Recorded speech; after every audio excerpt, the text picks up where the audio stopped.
السلام عليكم ورحمة الله وبركاته. ازيكم حبايبي؟ عاملين ايه؟ يا رب تكونوا بخير. النهاردة هنعمل مع بعض كفتة الحاتي بطعم وريحة ولا افخم المطاعم، وبمكونين موجودين عندنا في البيت هيخلوها متماسكة جدا وجميلة زي ما انتم شايفين، والريحة خطيرة مش قادرة اقول لكم قد ايه. بس تابعوا معايا الفيديو للاخر وان شاء الله تعجبكم وتجربوها باذن الله. بس قبل ما نبدأ وصفتنا نصلي على الرسول صلى الله عليه وسلم، ونشترك في القناة لو مش مشتركين، ولايك وشير لو عجبكم الفيديو.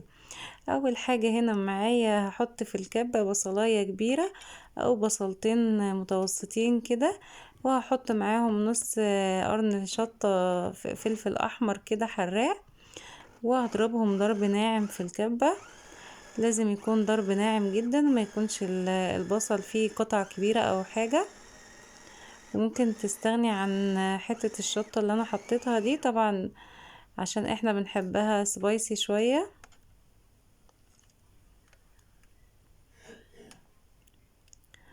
وهنا معايا كيلو الا ربع من اللحمة المفرومة، هحط عليهم البصل بتاعي من غير ما اشيل منه المية ولا صفي منه المية ولا اي حاجة،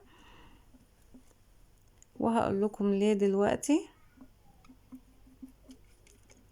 وانا كان معايا طبعا دهن للحمة دي، يعني المفروض اللحمة تبقى 25% منها يكون دهن او ليا بتاعة الخروف. وانا كان معايا حتة دهنة من اللي هي بتتفصص دي في الفريزر، دهن لحمة بقري، فبشرتها كده بالعين الصغيرة بتاعة المبشرة. حطيت حوالي 100 جرام من اللحمة المفرومة، سوري، من الدهن. وحطيت الملح بتاعي بقى المظبوط، وهحط البهارات بتاعتي زي ما انا عايزاها. انا مش هكتر بهارات كتير. المكونين اللي قلتلكم عليهم هما النشا والدقيق. حطيت معلقة نشا كبيرة ومعلقة دقيق كبيرة، ودول بيربطوا معايا الكفتة بتاعتنا ويخلوها متماسكة جدا ما تفكش ابدا معاكم. وحطيت فلفل اسود، وحطيت 7 بهارات، وحطيت شوية توم باودر، وحطيت حتة جوز الطيب صغيرة كده،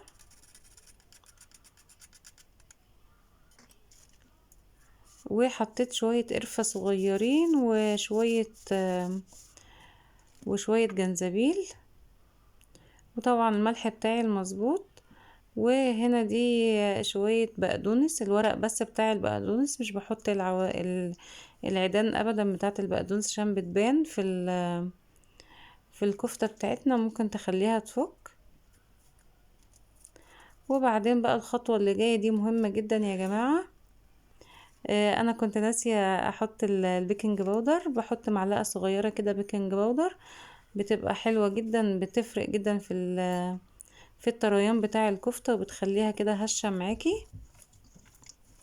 وطبعا الدقيق والنشا بيخليها متماسكة جدا، مش بيبانوا ابدا في الكفتة خالص يعني.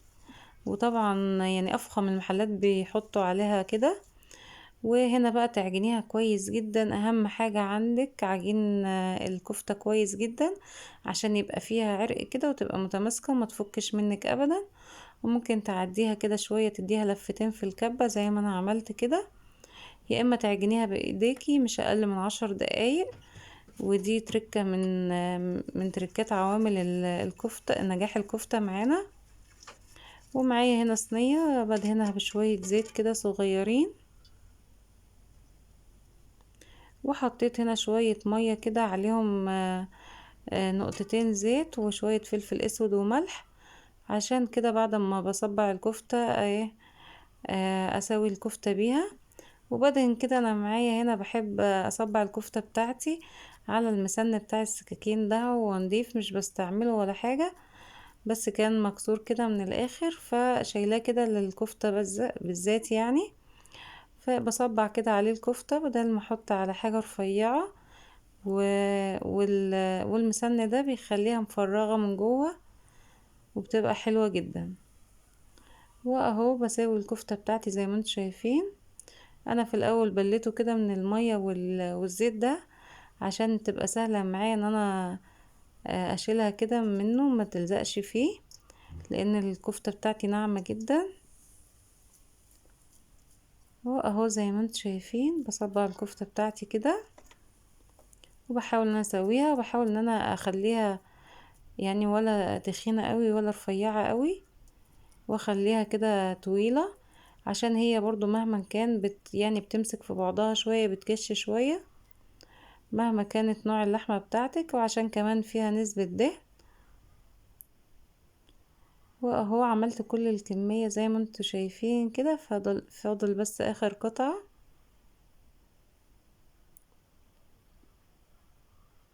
والطريقة دي حلوة قوي في الكفتة يا جماعة. وفي ناس ممكن يحطوا يعني بياض بيضة برضو، ده بيساعد على تماسك الكفتة، بس هي الدقيق والنشا بيمسكوها حلو جدا. وكمان المعلقة الصغيرة بتاعة البيكنج باودر بتفرق جدا معاها.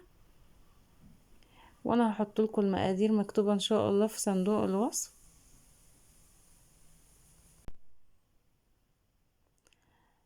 صلوا على النبي يا جماعة، اللهم صل وسلم وبارك عليك يا حبيبي يا رسول الله.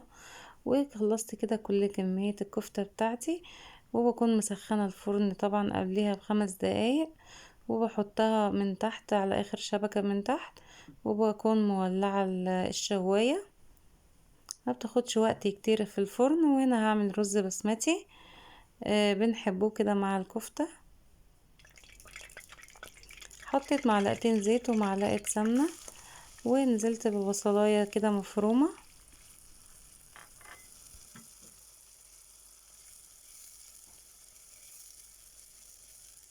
انا مش بحمر البصلاية ولا حاجة، بس بديها كده تشويحتين كده مع السمنة والزيت. وبعدين بحط التوابل بتاعة الرز البسمتي، طبعا زي ما انتوا عارفين. هحط معايا هنا ليمون، اللي هو الليمون اللومي، وهحط واحدة قرفة خشب، وورق لوري. ولو عندك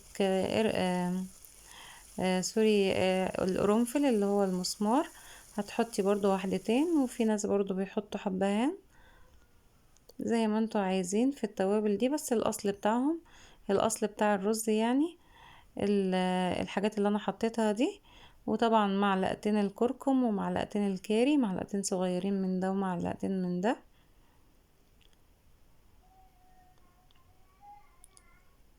وبحط برضو مكعبين مرقة دجاج كده، بيخلي الرز حلو قوي، عشان انا النهاردة هعمله بمية، مش ما عنديش شوربة، بتخلي الرز طعمه حلو قوي.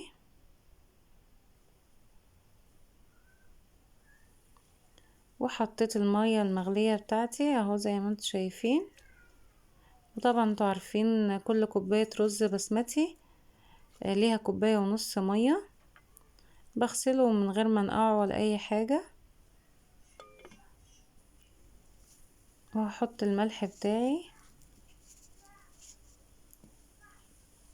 وبعد الغليان المفروض ما تحطيش الرز بتاعك غير بعد ما المية تغلي. كنت غسلة الرز ومصفياه، ما نقعتهوش ولا حاجة، وحطيته على طول. كان معايا نص كيلو من الرز البسمتي. وبصراحة يا جماعة انا في معظم الاحيان يعني مش بعاير المية خالص، وبحط المية كده بالبركة يعني. بس هو طبعا معروف ان كوباية الرز البسمتي ليها كوباية ونص من المية او الشوربة. طبعا للناس المبتدئة او للناس اللي هي مش واخدة تحط كده بالبركة يا زي يعني. فبتكون حلوة جدا. وبعد الغليان طبعا بهدي النار عليه لحد ما يستوي. وهنا الكفتة بتاعتنا طلعت، وكانت ريحتها بصراحة مالية الدنيا يعني ما شاء الله. وباخد كده من الدهون اللي نازلة منها بفرشة كده، وادهن الوش بتاعها عشان يديها لمعة حلوة. وبعدين بوسع كده مكان، وبحط هحط لها كده حتة فحمة، يعني عشان يبقى ريحتها وطعمها زي الكفتة اللي معمولة على الفحم.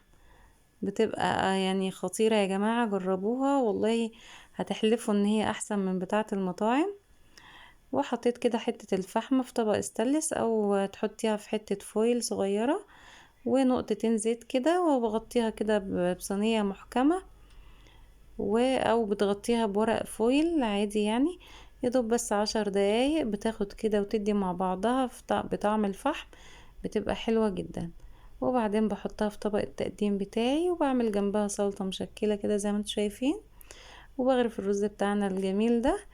وكنت عاملة طحينة، طبعا الطحينة عاملاها معاكم في فيديو قبل كده. وكنت محمرة بطاطس او شيبسي جنبها، هتبقى حلوة جدا.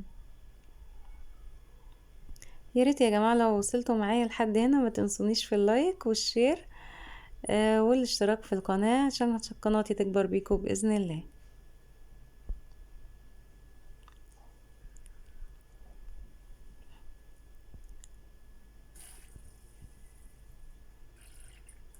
شايفين الجمال ما شاء الله، يعني ولا تقولوا لي بقى مطاعم ولا اي حاجة، اعملي الحاجة في البيت هتلاقيها اطعم وانضف من بره بكتير. وهو هشوف واحدة معاكم، يعني ما شاء الله متماسكة جدا والطعم ولا احلى من كده. وده كان فيديو النهاردة، يا رب يعجبكم، بحبكم جدا، مع السلامة.